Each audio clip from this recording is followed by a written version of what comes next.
Just kind of, I want to do a little survey. Okay, so who thinks that you should be allowed to speak to vape in public places? For example, in this room. Put your hand up if you think that it should be allowed. Okay.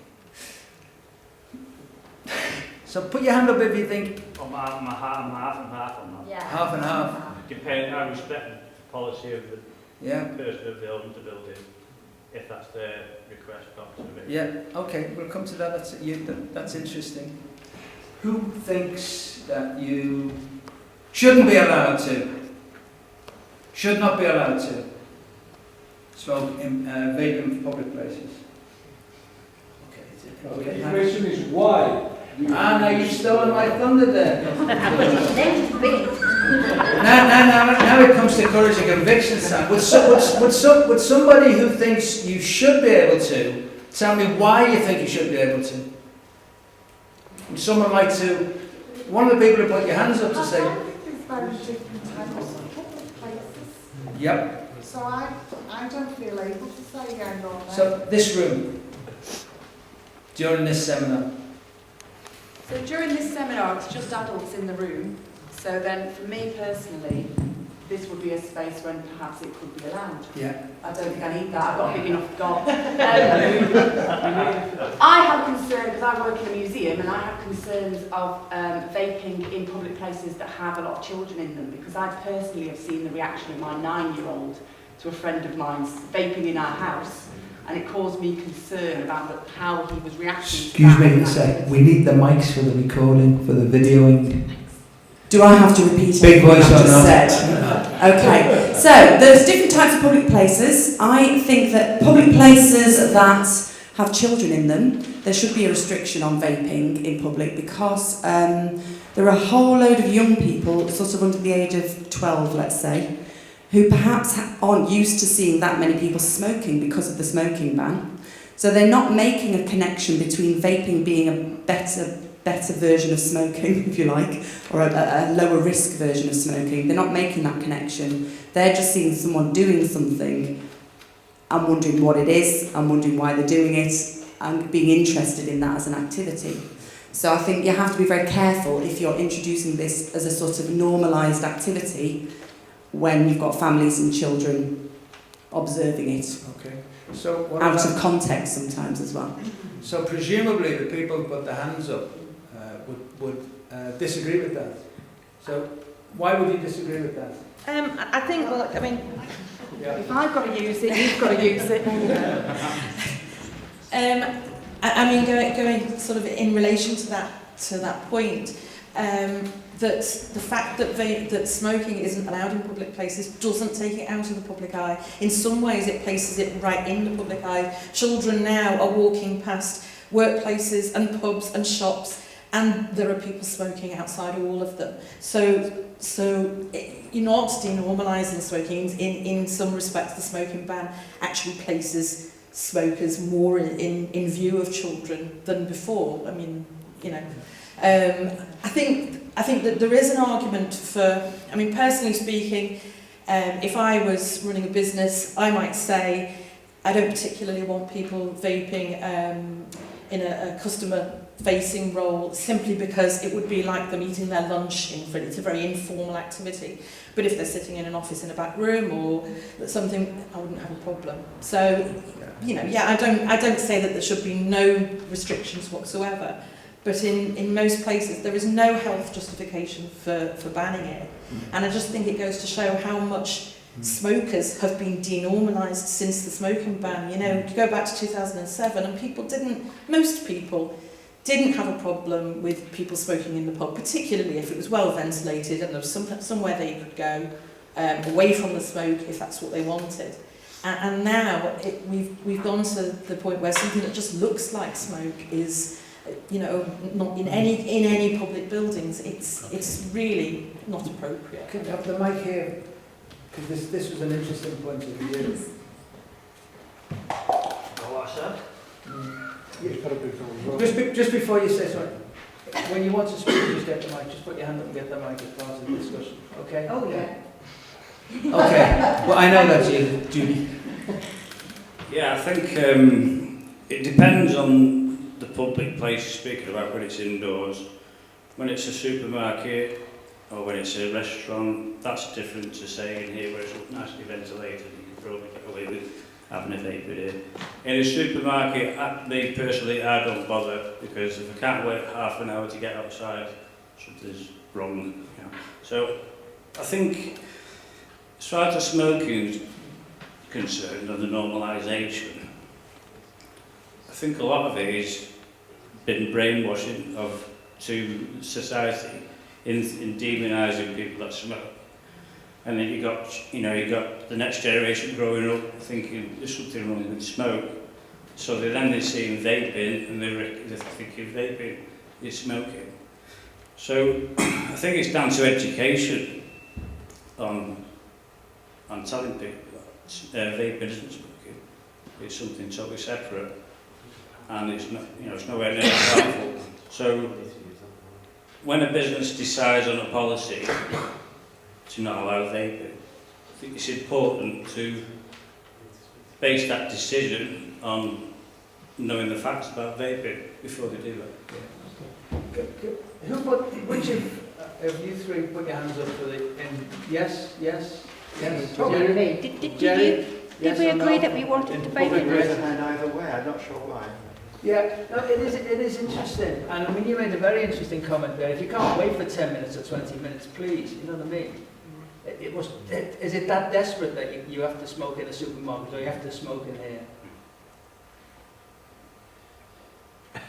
Yeah, yeah, it is. I think anyone should respect a business's premises if they say, because I always ask, is it okay for vape? If I'm unsure.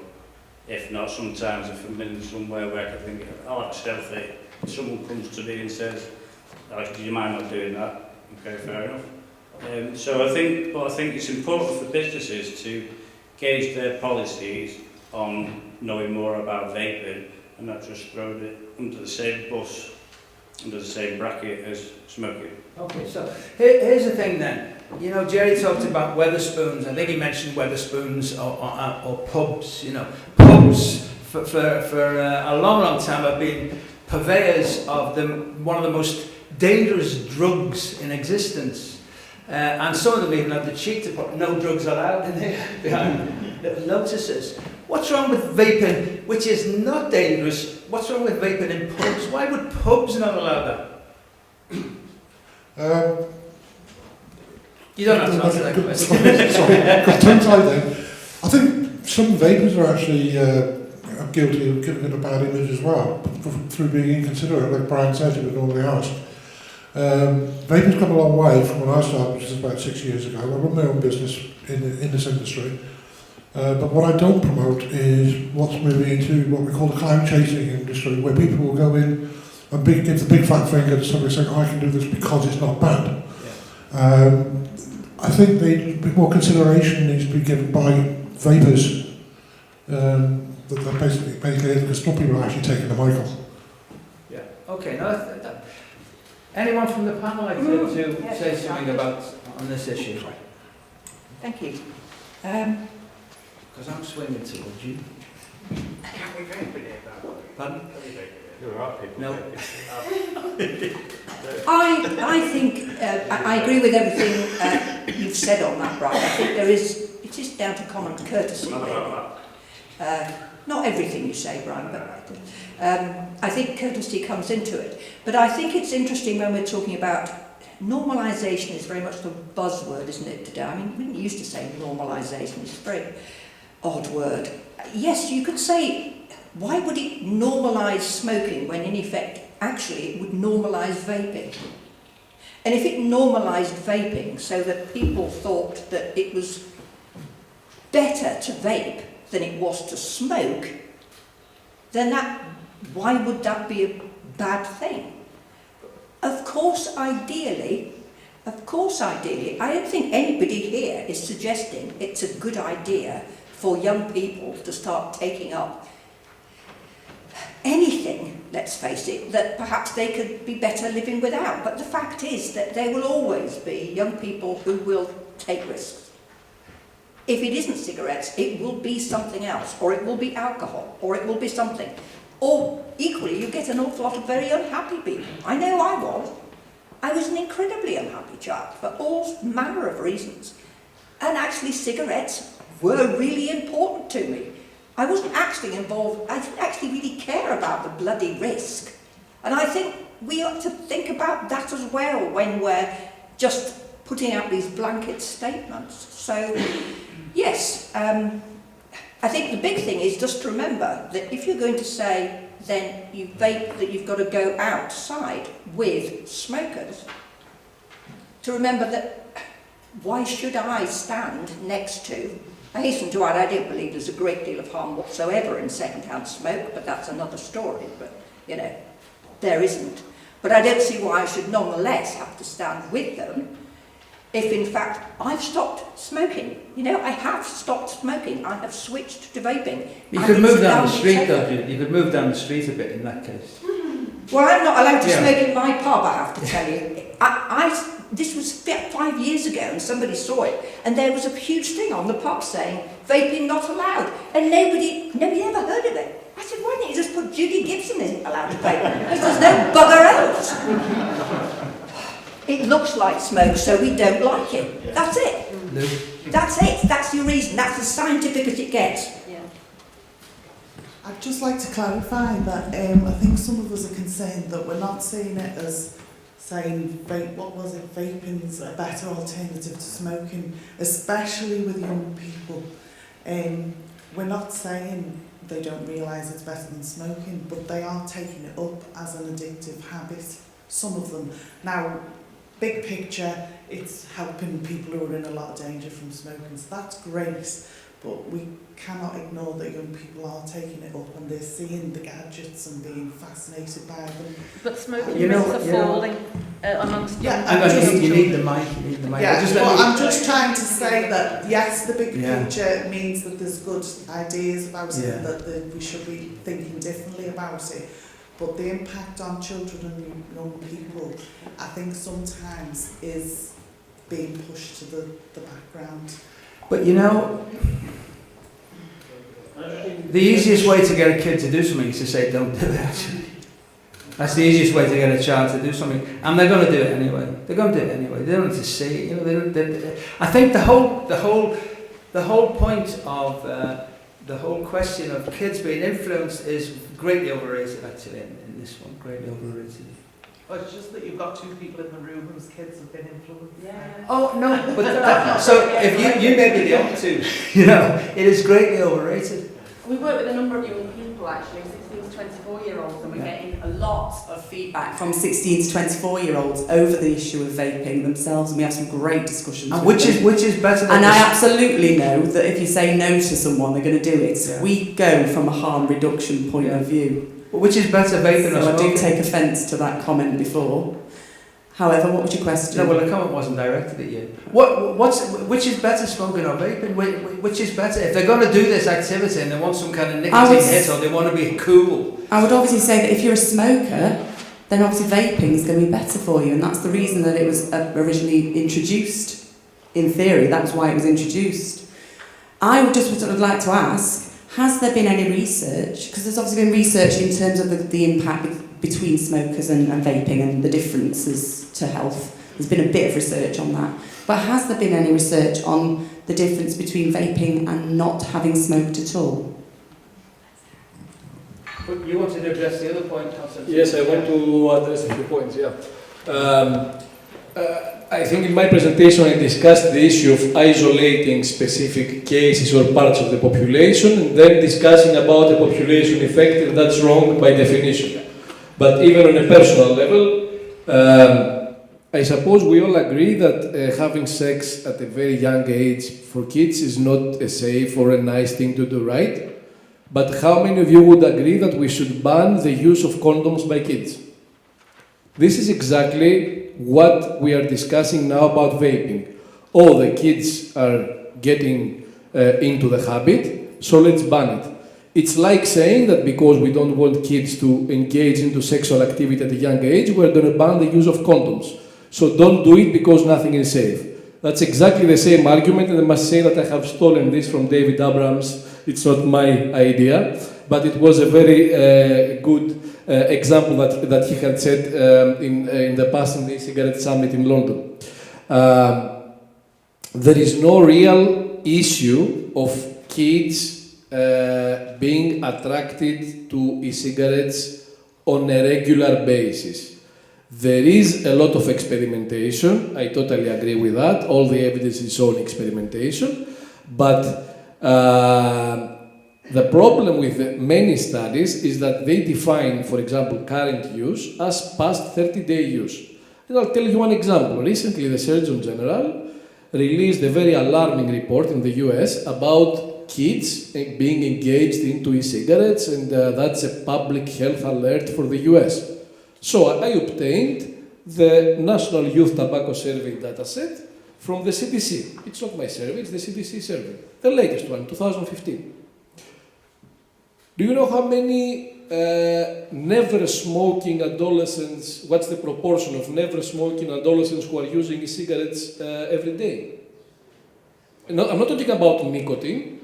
Any e-cigarette, it could be nicotine or nicotine-free. What's the proportion? 0.2%. If we add the past 20 of the 30 days, so both 20 days of the past month or more, it's 0.3%. So in reality, even with the worst possible data that you can imagine, which are coming from the US and all these alarming claims, there is nothing like that. The problem is that, of course, the CDC is defining current use as taking even a single puff in the last 30 days, but that's not current use, that's recent experimentation. And when you look at different subgroups with different frequency use, 1 to 2 days, 3 to 5, 6 to 10, and so on, you see that the vast majority have used these cigarettes in the past month for 1 or 2 days, and most likely not over the whole day. That's probably, taking 1 or 2 puffs one day or another. But regular use is very low, so it will never be zero with anything. We will have to accept that a very small proportion, but that's the lowest you can get. I don't think you can get any lower than that. But still, we should not isolate, even if that goes bigger. We shouldn't isolate only those cases and forget about the overall impact, which is always in everything.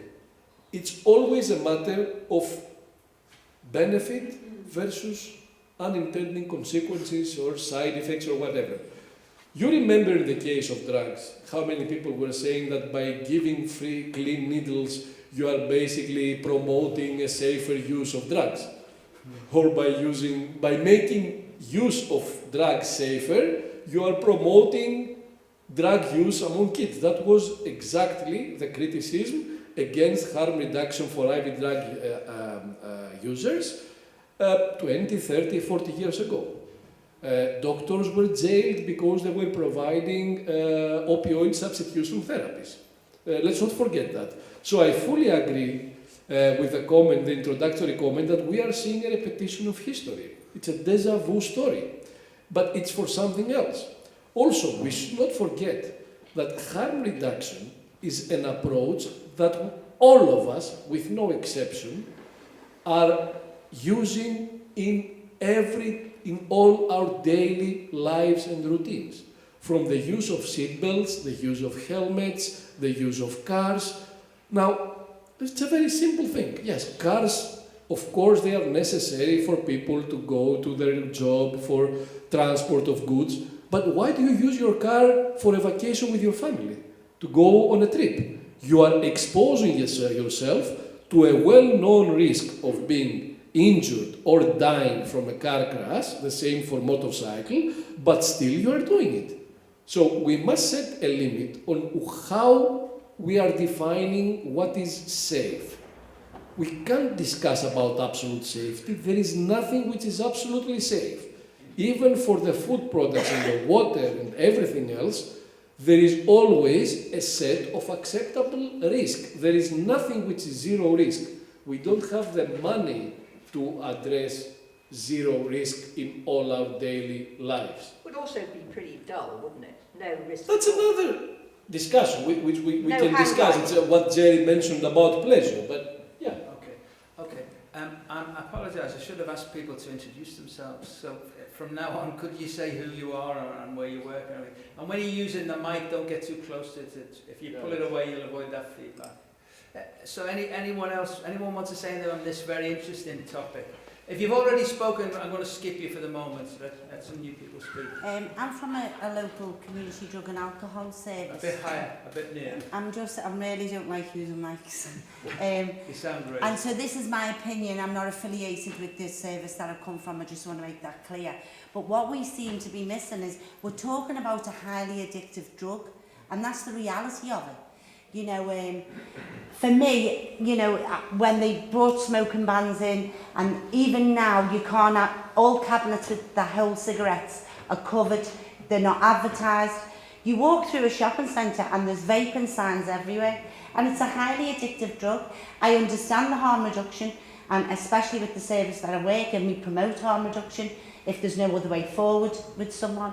But I just don't get that. You know, and a vape fest, I'm a little bit like, what's all that about? You know, we're talking about a highly addictive drug. You know, kids are using it who've never tried a cigarette in their life. I see the value on the opposite hand for if you're a smoker and you're cutting down the risk. But I just think it should be treated exactly the way cigarettes are. You know, if you talk about pro-social modelling, it's about being an example for the generation coming up. And we've identified the risks with nicotine and smoking, you know, and though it's still a highly addictive drug, so I just don't really understand the approach that you're coming from. Jerry to answer this. Jerry wants to answer this. Because we're all desperate here. So sit down. I think I started very much from a position that you have, because most of my sort of academic research, I was researching in addictions for years, and I sort of accepted that statement that, you know, smoking is one of the most highly addictive things you can do. It's as addictive as using heroin. And so I sort of share that, you know, where you're coming from with that. But a couple of observations. One is that I'd avoid the word highly addictive. The more I look at the way people are now using nicotine with e-cigarettes, I really talk about like a strong liking for nicotine, or people who want to use nicotine, and I find myself less talking in the language of addiction. That's partly observing how people are using e-cigarettes, because they're not using them, you know, with cigarettes there's a lot of reinforcing. You get a high blood nicotine level and then it drops, so then you need another one. People use nicotine in a very different way when they start to vape. They sort of sip on nicotine during the day. I won't say it's like methadone maintenance compared with having a shot of heroin, but there's more of a kind of maintenance use of nicotine during the day. Secondly, it appears that nicotine without the smoke is probably not as addictive as nicotine with the smoke, because there are other chemicals in smoke which probably contribute to the addiction, including monoamine oxidase inhibitors, which are in smoke. And when you look at how, you know, the ability of people, say, to give up NRT or, you know, sort of pure nicotine, it looks like it's easier than to give up smoking. Another observation is that many people who go on to vaping actually do use less nicotine over time. There's even a word for it, de-nicking. So start on high levels, and some people tend to graduate down and in fact get a liking for flavours as much as the liking for the nicotine. So it seems to be a little bit more complicated now than I ever thought it was in understanding why people are using and liking nicotine. And the final observation I'd make is, does it matter to be addicted to a relatively harmless substance? I mean, if nicotine, strong nicotine use, nicotine addiction is something you like, does it matter if it's not causing you or others any other harms, either health harms or, you know, going to steal in order to support your addiction? So should we be we then phrase the question, should we be concerned about addiction to a relatively harmless substance, or is that more of a kind of moral, sort of religious type issue? And when I used this argument in Malaysia, it was, of course it's bad because addiction is haram, but I mean, we need to tease out then what our concerns are. And, is use of nicotine in this new way much different from people who like to drink lots of cups of coffee during the day? So I sort of made a little bit of a journey here. Sort of, I think it's a little bit more complex than the black and white that we might think of as starting this discussion. I just think that you create, well, not you personally, but a whole culture is being created. Pardon? A whole culture is being created around it, and with any drug culture, because nicotine is a drug, and I think that's the main thing, the point that we're missing. So nicotine is a drug. So coffee is a drug. So is caffeine. Yeah, I totally understand that. Nicotine is the same as caffeine. Okay, so you said that nicotine isn't harmful. Yeah, I mean, is there studies to back that up? Because so nicotine in its pure form isn't harmful. No. Is that true? It's the this gentleman will tell you. The scientist here is Constantinos, could you explain what is the harm of cigarettes? I understood that you talked about the addictive drug. So you were talking about nicotine all the time, right? Okay. Not about the cigarettes. Okay. Yep. So whenever nicotine has been given for therapeutic purposes in patients with inflammatory bowel disease, in patients with Parkinson's disease, people who were not smokers, and where nicotine was not used to treat smoking addiction. They were given very high doses, 10 patches per day, 12 patches per day, gradually of course, because if you haven't used nicotine in the past, you have a lower tolerance and you develop tolerance over time. None of these people became addicted to nicotine.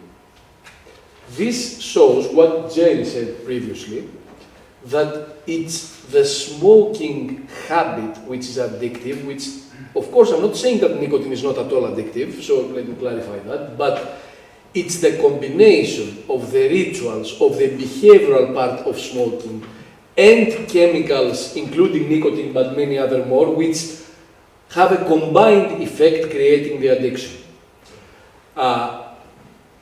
Your position on the addictiveness, even if we accept that, carries a small trap, What's going to happen if a kid starts vaping without nicotine? Would that be okay? I don't think we should focus on the addictiveness of nicotine because, first of all, I doubt that it is so addictive as it is presented. It's smoking that creates the addiction, with nicotine, of course. But look at the studies using nicotine-free cigarettes or those very low nicotine cigarettes. Smokers who switched from their normal cigarettes to very low nicotine cigarettes, they were smoking the same amount of cigarettes per day, the same amount. But they were not getting nicotine. Still, they could relieve their craving by smoking cigarettes without nicotine. So it's a very complex discussion, and I don't think we can finish this discussion here, but I'm just giving you some food for thought. But I think that it would be misleading to discuss only about addictiveness because we may have kids using nicotine-free e-cigarettes, and I don't like that. And I think it's much more important to tell the kids that you should not use e-cigarettes in general. In my opinion, the risk between the risk difference between a nicotine-free and a nicotine-containing cigarette is absolutely minimal. Most of the toxins which are present in the e-cigarette, it's not a toxin-free product, all of them are not coming from nicotine. All of them are coming from other ingredients, from thermal decomposition of propylene glycol, glycerol, and so on, but not from nicotine. The risk of nicotine, and I'll be very careful in what I will say, the risk of nicotine at the levels obtained by smokers or e-cigarette users are absolutely minimal, to a point that I can reassure you that no smoker has ever died because of the nicotine he was taking for years. Everyone has died from all the other combustion products, many toxins, I mean a huge number. In fact, it doesn't even matter if you're smoking tobacco cigarette or a tea leaf cigarette or another type of plant, whatever you smoke, it is the combustion process that creates all the toxins that cause the damage. Of course, people want to smoke tobacco cigarettes because they get the nicotine, but every one of us is also obtaining nicotine at extremely low levels from tomatoes, potatoes, eggplants. Eggplants are the second highest source of nicotine besides tobacco.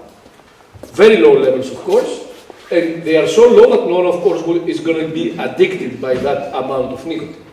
But I think we should avoid focusing only on the addictiveness, because we are risking creating an impression that if it doesn't contain nicotine, it's good. And I fully disagree with that. I think the level of risk is almost the same. So I think we should, in general, discuss about cigarettes and avoid the use by non-smoking youth. And I fully support that. Basically, I fully support the view that e-cigarettes are only for smokers as an alternative, even for adults. I don't agree with a non-smoking, never smoking adult to use e-cigarettes. For kids, yeah, we are more sensitive. But we should be careful on what we decide, because by trying to avoid a risk of adoption of e-cigarettes by kids, which doesn't exist today, it's extremely low, we will create a problem to another group of the population which needs it, which is the smokers. And so we need to find the balance. Of course, we need to monitor the situation. Okay, today there is no youth use. We must admit that. There is no regular youth use, whether it's nicotine containing or nicotine free. But we don't know what's going to happen next year or the next few years. So I fully support regulations, rules. The UK had an amazing advertising regulation for e-cigarettes, monitoring all the, not only advertisements on media, but also posters or anything else. It was amazing, and they had to abandon it because of the TPD. It was a big mistake of the TPD. That's why I say that we need to be very careful and look at the whole picture, the whole population. Of course, we will discuss about the sensitive groups like kids. I think that the family, the parents also have a responsibility on educating the kids. Also, don't forget that kids can also be attracted to many other bad things, and I would prefer my kid to be attracted to vaping instead of smoking if it was supposed to use something. But yes, I fully agree with the need for regulation, but we should have our concerns, our theoretical concerns and fears about what's going to happen, but we should also look at the data. Okay, can you give your name and where you're from? Thanks. Hello, I'm Frankie Mooney. I work in a local drug and alcohol organisation. I would like to say, I wish you could come around some of the deprived areas of Liverpool, such as the shopping centres, see the youths, age 10 plus, easy, smoking these electronic cigarettes. These are, what I'm trying to say is, these are the vulnerable people who can use that as the first level towards something else. And we see that a lot in drug addiction services. I can also remember the times when I was a child, I had to go upstairs on the bus because there was no room downstairs. Upstairs you smoked. I hated it with a vengeance, but I didn't have a choice. Let them have the informed choice while they are still young and developing. And I think that's what's lacking is the informed choice, the information for these children. We have hard enough time getting into schools for drug services. So, going in to tell them about, vaping, it's non-existent. It isn't. but they need to have that informed choice. I would also like to say, like, I don't think Wetherspoons people are bad. I go to Wetherspoons. I also support the non-smoking ban in public places because for me it was a revelation. The non-vaping ban or the non-smoking ban? Anyone. I don't like vaping. People in my place vape. I don't like it.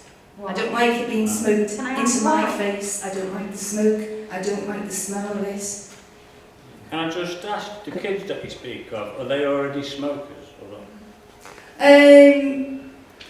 The people, I can't say about the kids, I'm going by observations from what I see. You said about the 10 years old, 10 year old. Yeah, this is what they look like, that's what I'm saying. But you don't They know are if they're already gangs. smokers I or didn't not. say what age that they actually Yeah, you were. said I 10 just years said as they look like from that age. But they're all hang on. You said 10 years old. Plus, Can we not have any of this gossip? You have the mic and say, I just want to ask you a question. What do you mean by informed choice?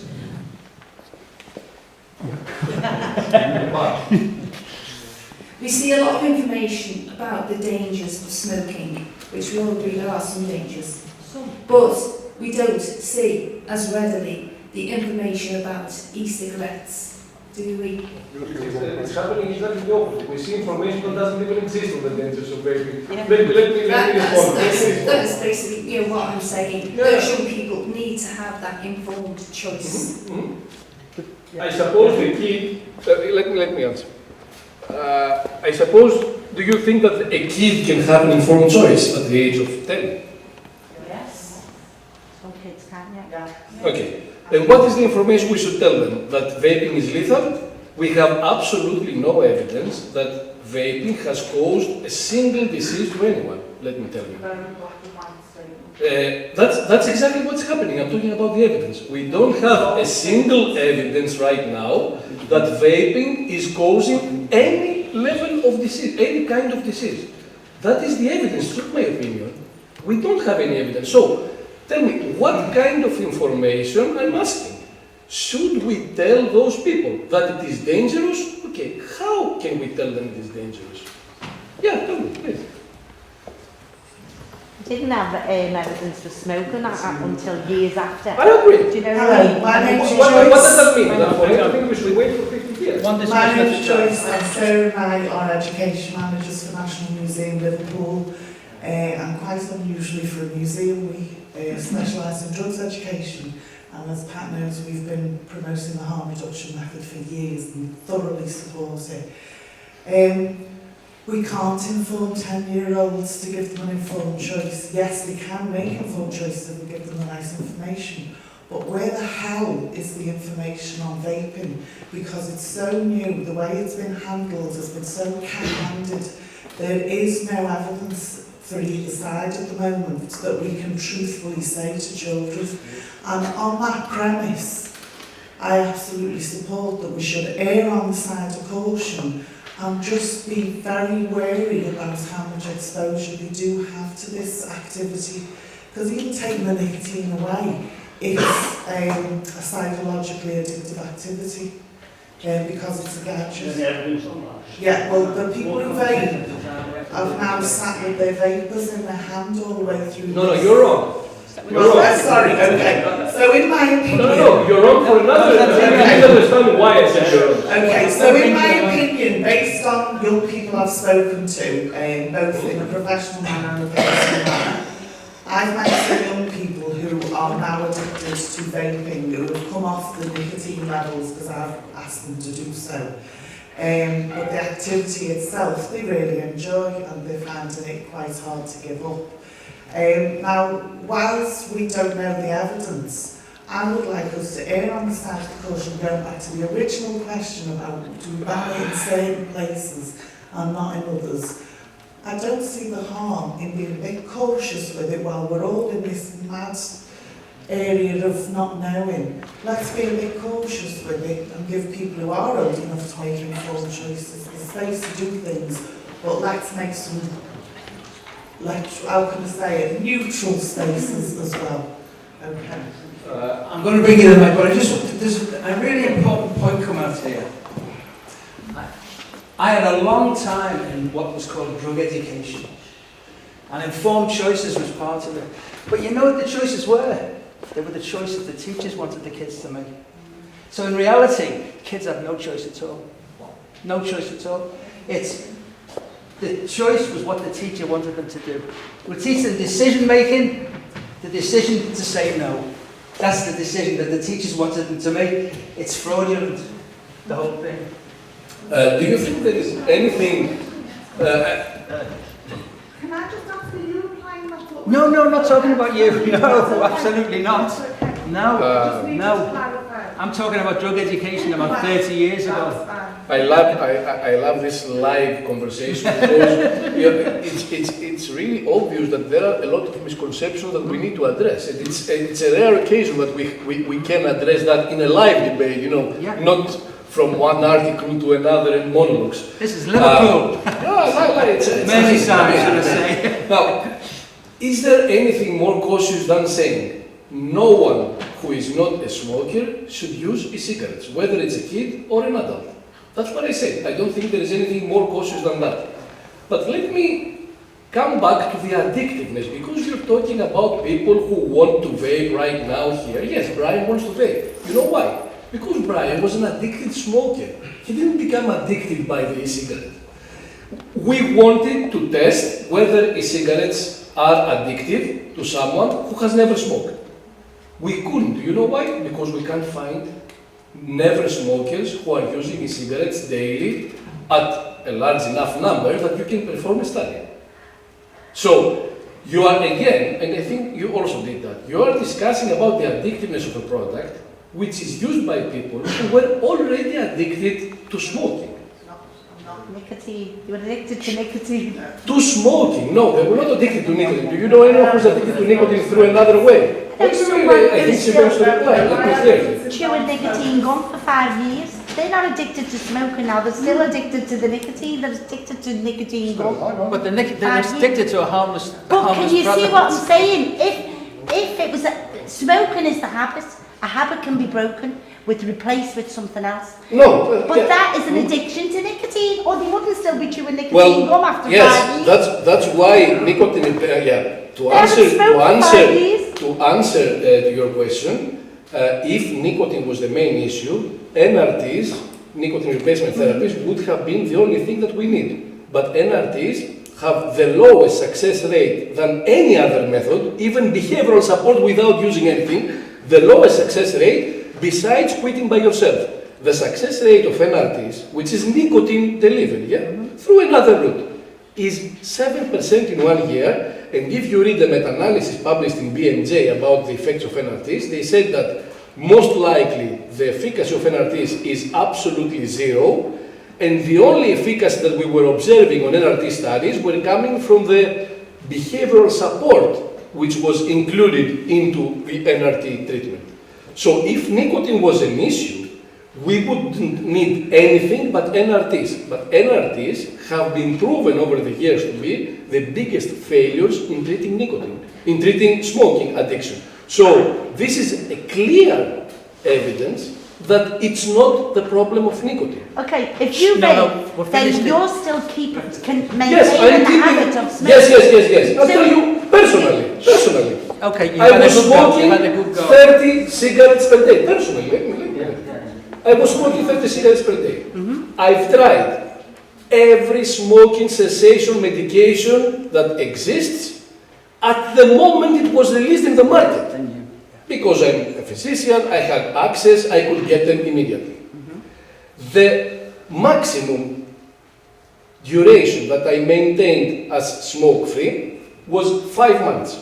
I always relapsed. I was successful, both with bupropion and with varenicline. The NRTs, I couldn't use them for more than 6 hours, I'm telling the truth. I just threw them out of the window, they were useless, and that was nicotine. But with bupropion and with varenicline, Sampix, which is the most effective, I managed to be smoke-free for 5 months. When I started doing my first cigarette study, which was a clinical study, so I recruited vapers to come, I was a smoker. I learned a lot by the vapers who came. I decided to try cigarettes after I analyzed the preliminary results of my study. And I decided, being a smoker at that time, to try cigarettes. I managed to quit on day one. On day one, you can't do it with anything else, I can reassure you. On day one, I'm smoke-free, not taking a single puff. That's what it means, smoke-free. 5 years and 1 month. And I can be in a place where everyone else is smoking. I will feel annoyed, I will not like the smell and the atmosphere, but I will not have a single urge to get a cigarette, because that's how I always relapsed. Being with other people, or wanting, going out, wanting to have a cigarette, I got one cigarette, I relapsed immediately. Okay. This is crucial. This is terrible. Their lives because of this. You need to understand that. You need to understand that. No. Okay, listen. It doesn't matter if they are addicted to something. I'm getting a red card out for you. Yeah. There are people who've been putting their hands up, so let's just finish that particular round of stuff. We want a lively debate, but maybe that got a bit too lively. So it was, Yeah, I just think really that, I'm a smoker, and my partner smokes a vape, which is her choice, obviously. But, I don't like the smell of vaping because it's got the different flavours, as she don't like the smell of smoke. So going back to being in a Wetherspoons and should it be banned? Well, if you don't like the smell of smoke, you would go outside, wouldn't you, to smoke? So if you were going to vape and someone didn't like the smell of that, then you should have the courtesy to go back outside with that, do you know what I mean? But on the thing about making choices, I started smoking at 12, and I think that I made that choice, I knew the risks, still wanted to do it. People are going to do it, don't matter what age you are, you're still going to do it, aren't you? thanks very much. I think that you've demolished my point about Wetherspoons. I accept your argument there, yeah. Hi, I'm Jess. I'm a nurse and I work in cancer. I'm encouraging people to have healthy lifestyles and be aware of symptoms, etc. It's been really interesting listening to the different discussions, and I just wanted to, I suppose, reassure some people who do seem quite sceptical at the moment that, going back maybe 4 or so years when we started to see these vapes appear, I was, thank you, I've got quite a loud voice anyway, so it's really louder. We were quite nervous. We were seeing these things appear, we didn't know the evidence, we were certainly very sceptical and took what I would say is a very cautious approach. But recognise that actually there is a wealth of evidence, and it's very clear that smoking does increase the risk of a number of diseases, and people, hundreds of thousands of people lose their lives because of smoking tobacco. And I think I just wanted to make the point that all we can do with anything is go off the evidence that we have at the moment. And at the moment, the evidence shows that this product is not dangerous, and there are continuing to be studies done. And this is in my professional capacity, but also in my personal capacity. My husband used to smoke. Being a nurse who worked in cancer was incredibly frustrating. And he tried to stop smoking services, he gave it a good go, but he relapsed like a lot of smokers commonly can do, and he now uses an e-cigarette, he vapes. Now, obviously, out in an ideal world, it would be using nothing, that I think that's an obvious point, although we know it at the moment it's safer, we obviously don't know the long-term effects. However, at the moment, it seems that it's a much safer alternative. And I would much prefer him to use an e-cigarette. And I think the point around children using e-cigarettes, this is something that I've heard a lot in conferences over the years. And I think a really good point that somebody made to me that I hadn't thought about was that actually a lot of them kids probably would have tried smoking anyway, and they probably would have taken up smoking. So although it's not an ideal, is it the better out of the two? Sorry, I'm wittering slightly. And I think somebody mentioned about some confusion. I think there is quite clear guidance around this, but it's getting so mixed in the media and the word of mouth. There's very clear guidelines from Public Health England, there's clear messages coming from organisations like Cancer Research UK and the British Heart Foundation with their stand on e-cigs that it's very much that, you know, of the latter, this is a safer alternative. So I think if people are confused, go to reputable organisations, go to Public Health England, I think that's where some of the confusion's coming from.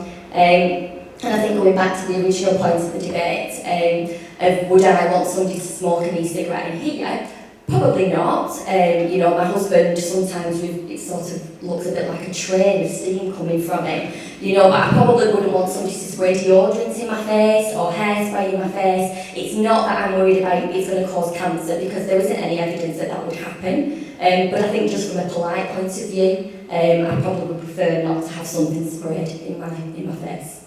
Thank you.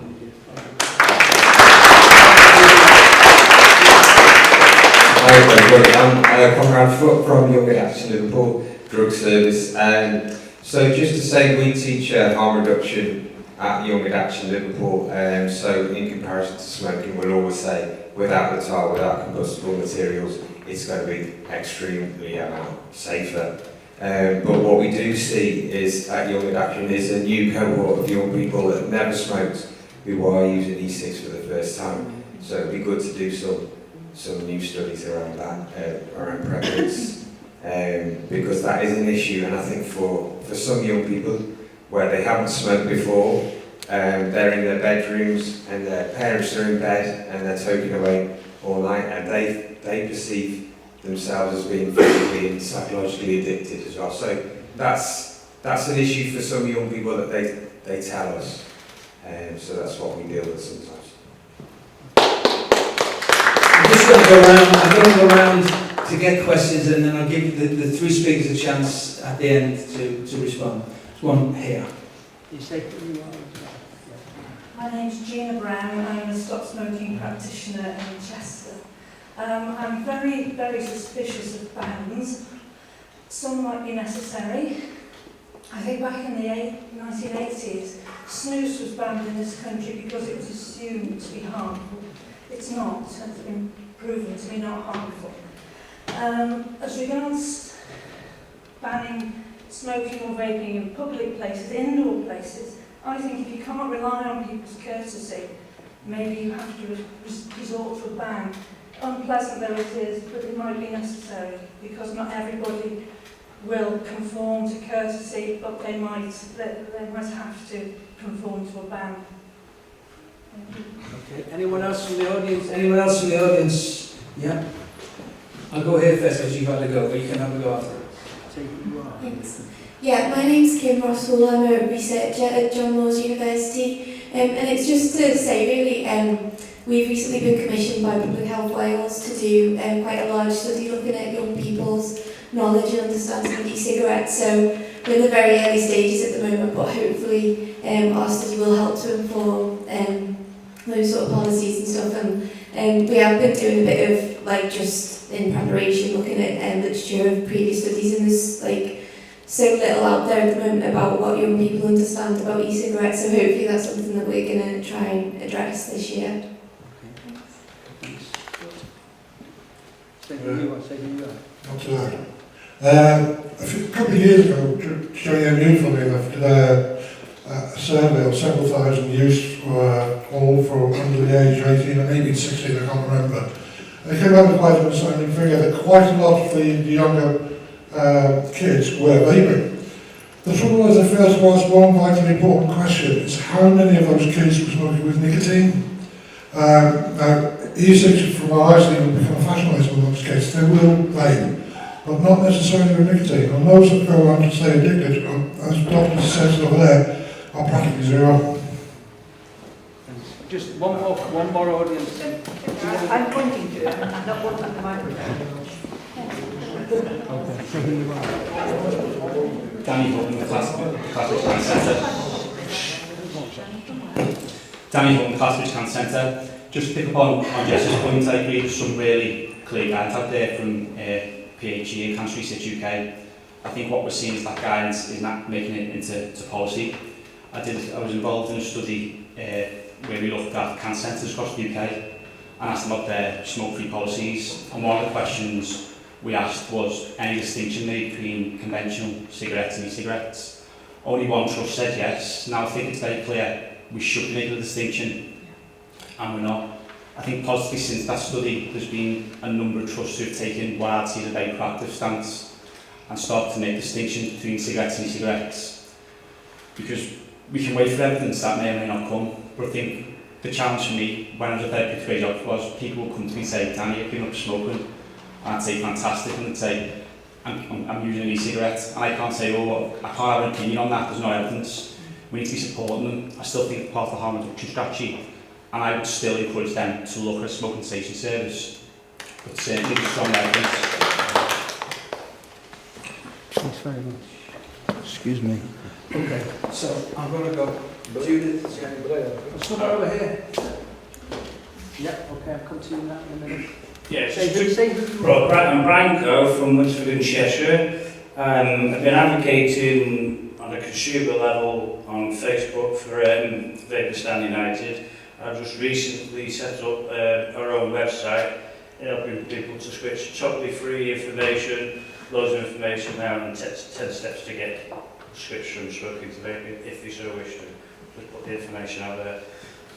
The thing about the evidence, there's plenty of evidence out there, but I think there's not enough evidence that gets put out to the public by government.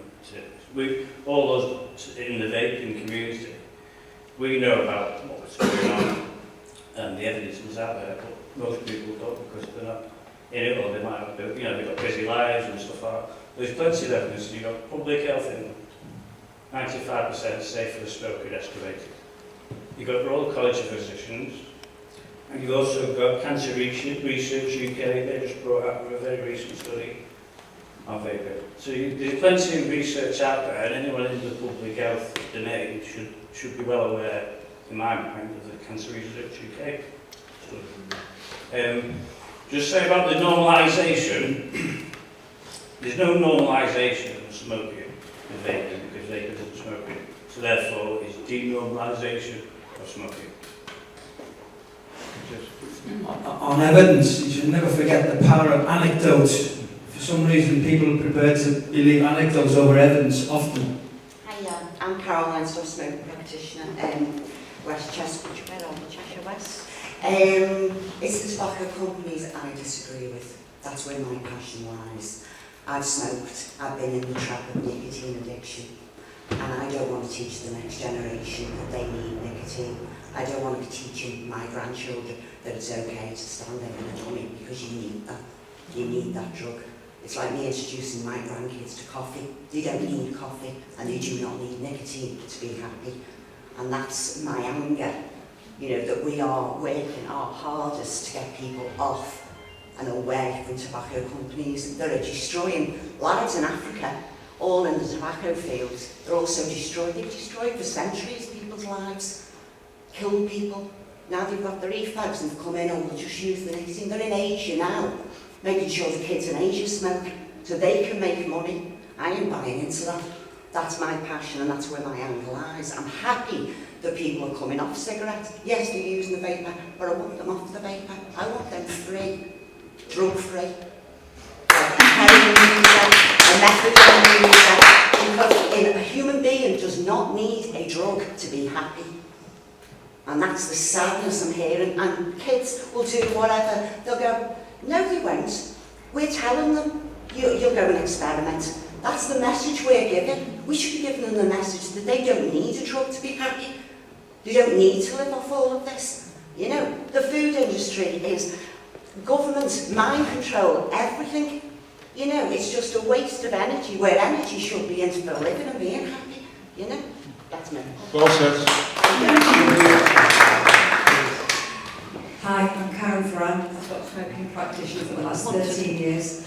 I think we all need to remember, I'm sure we do in the room, how devastating smoking is to people, for the cancer, for the destruction that smoking actually causes in people's lives, the financial implications, the health implications, to not be in control of yourself and have the smoking as an activity, let alone the destruction that it gives. Now, I've been doing this job for a very long time, and I do want to just bear in mind that for me, in my job, vaping is another great tool that I use to help people off cigarettes.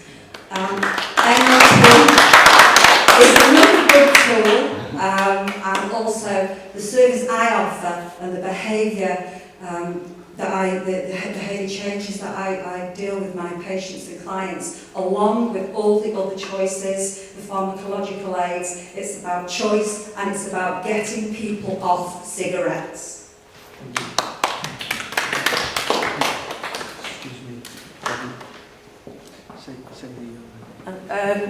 Fiona, I'm an e-cigarette user and advocate. I just want to make a brief point that, it's a very emotive issue when people start talking about children vaping, but, for quite some time now, it has been illegal for children to buy e-cigarettes under the age of, for anyone under the age of 18 to buy e-cigarettes. So providing vendors are responsible and the authorities are enforcing those laws appropriately. Discussing 12-year-olds having them shouldn't be an issue. Parental guidance and the law to back that up. But those sorts of arguments should not be used against e-cigarettes being freely available and it being permitted in certain situations. We also talk about people not vaping considerately, but how often do we see a sign that says yes, vaping is allowed, provided you do it considerately? That lots of people might go somewhere, they might be drinking inconsiderately. We don't ban alcohol in a pub because some people use it inappropriately. You chuck those out, but we could apply some reasonable expectations on vapers. So if you go into a pub, providing you're not blowing clouds, that's fine. And most vapers, I think, would conform to that and be expected to be asked to stop if they don't.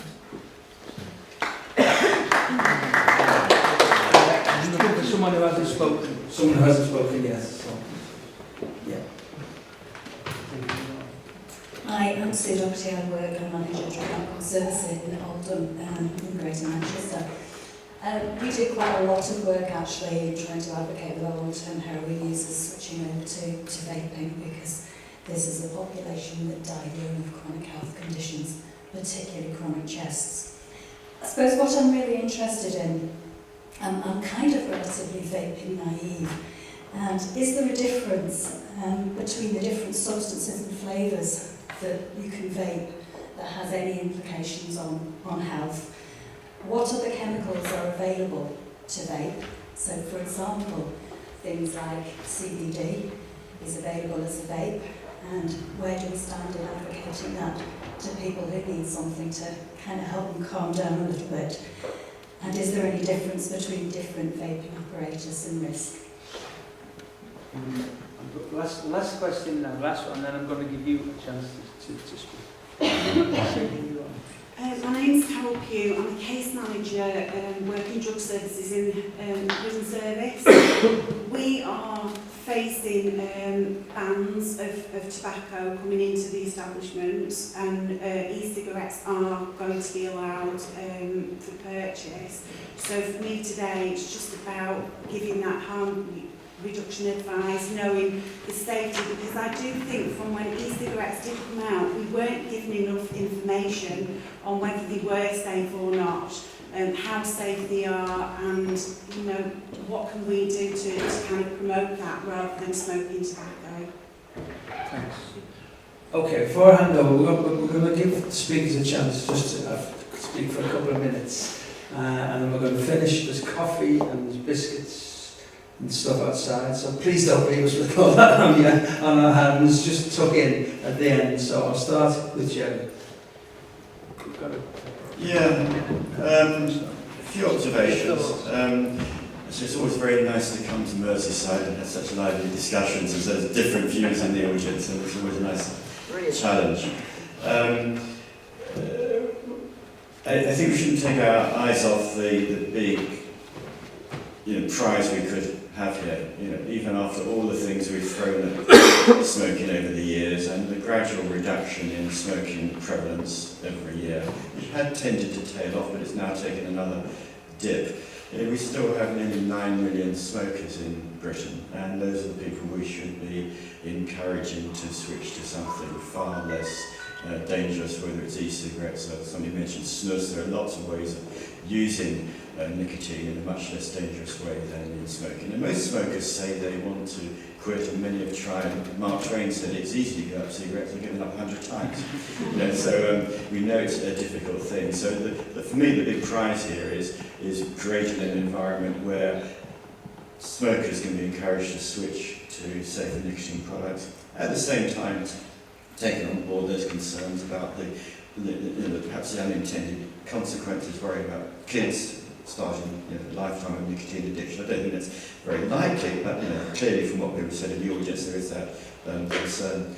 The second thing is it's kind of the way out of this trap. Somebody mentioned the tobacco industry, and like many, I sort of thought, well, how do you bring about?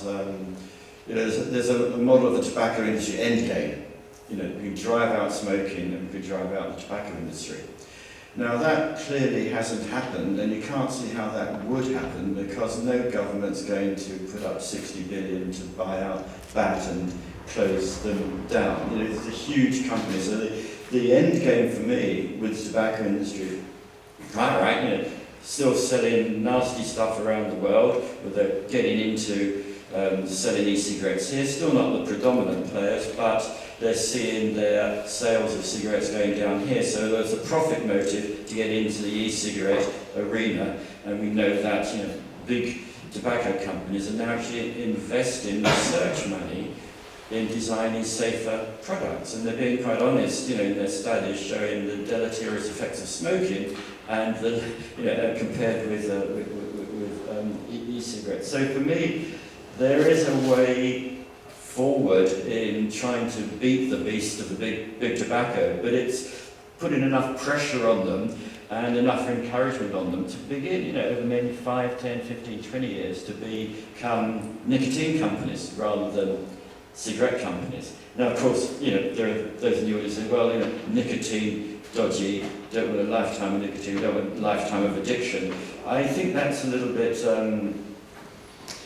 The human brain is kind of wired for pleasures, and those pleasures come in many shapes and forms, and having worked on drugs and drugs issues over many years, there's a strong liking for using chemicals, whether it's alcohol or nicotine or a whole range of other things. So I don't think that's going to disappear. And although I kind of, somebody mentioned the healthy vision of a chemical-free life and a sugar-free life, perhaps, and the rest of it.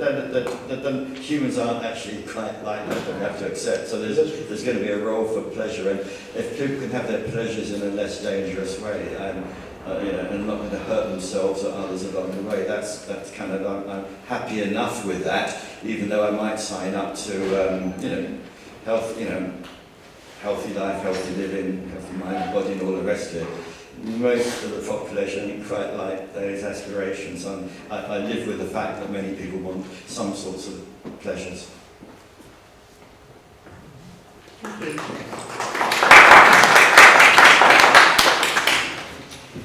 you.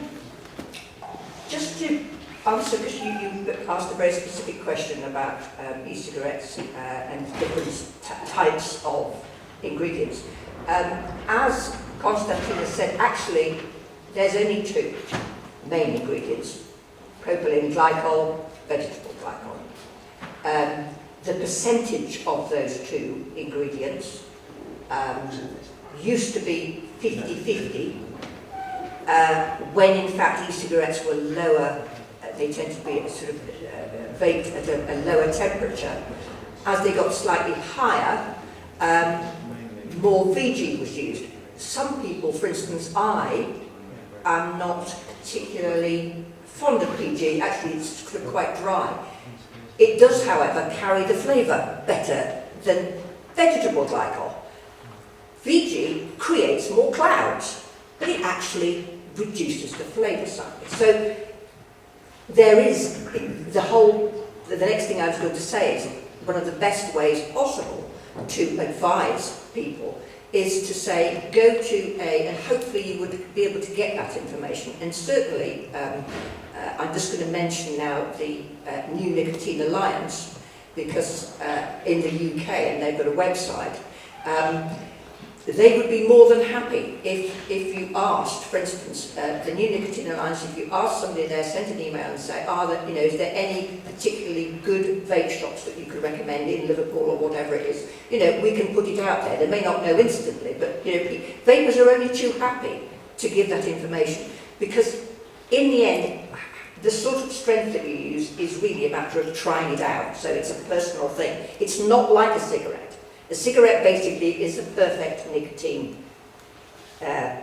device. You get it out and it tastes the same every time. There's no messing around, that's it. However, I'm very pleased that I don't use them anymore. In terms of the flavours, yes, there are loads of different flavours. Tobacco flavour, I'd just like to say, because there is an incredible amount of rubbish. I use another word, but I think I'd probably better not. But rubbish coming over, a great deal of it from the States, but also, as I've said, from other countries that actually rely incredibly on tobacco tax. There's an awful lot of things, there's an awful lot of worrying concerns as to why all this information comes out. But they're convinced tobacco manufacturers make these e-juices in child-friendly flavours just to get children hooked. I mean, it's restated 100 times on Twitter and on social media. Actually, synthesising tobacco flavour, which is in effect, there isn't a flavour of tobacco, it's smoke. So you try to synthesise smoke. I have to tell you, it's bloody hard. In fact, the only thing that actually tastes like a cigarette is a cigarette. And to suggest that we just get rid of flavours, which, as these people will testify, Estonia are trying to do, America would like to do. I mean, an awful lot of countries in the EU are already banning flavours. It's happening. I mean, we're pretty lucky in the UK, but we're dealing with lots of countries, Hungary, Finland, desperate, Italy. They actually put excise tax on so high on e-cigarettes that actually the bottom dried up of the market, and actually the smoking rates actually went up. There is an incredible amount of evidence that this happens.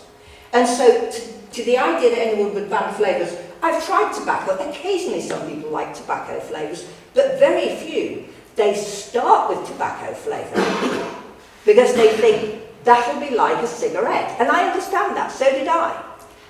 Very quickly you realise that actually peach Melbourne ice cream is an awful lot nicer, oddly enough. But, adults eat those as well. So, get the information. I mentioned the NNA, and vape shops, a good vape shop, don't get stuff from the market. Don't go into a little shop that literally sells knickknacks and actually has a few bottles on the side. I mean, yes, it infuriates me that these are being sold to children. It infuriates me and any vaping advocates that I know that bottles are made to look incredibly, we don't really care if it's got a cartoon on it. We don't care if it's got tons of whizzy things. No, it's actually not necessary. I don't care if in fact e-liquid is just called, it's in different things, it's called 1 to 35. Why not? It doesn't matter. As it is, I guarantee that on any e-liquid bottle, and I may have some here, but I'll show you afterwards, but I guarantee you will not actually even be able to see the flavour, because inevitably after you put all the instructions warnings on, you don't know what the bloody hell's inside it. So, I'll leave that there. Okay, thank you.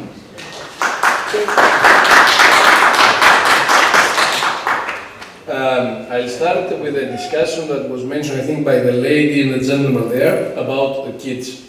And when you talk about kids, it's always an emotional discussion, but I think, and I'm a bit concerned that it's presented on a one-sided way. And don't be offended, I mean, I just want to provide the other side of the coin.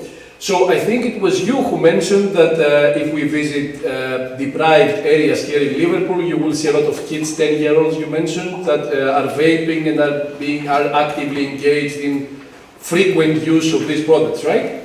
So you are mentioning a group of kids who are by definition high risk people, kids of adopting high risk behaviors.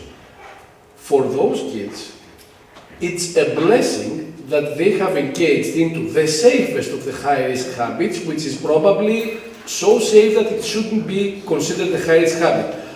I'm sure you wouldn't prefer those kids to start smelling glue from bags, start smoking cigarettes, cannabis, marijuana, or anything else, because these kids are by definition the kids who are start using high-risk products and high-risk, engaging to high-risk behaviors.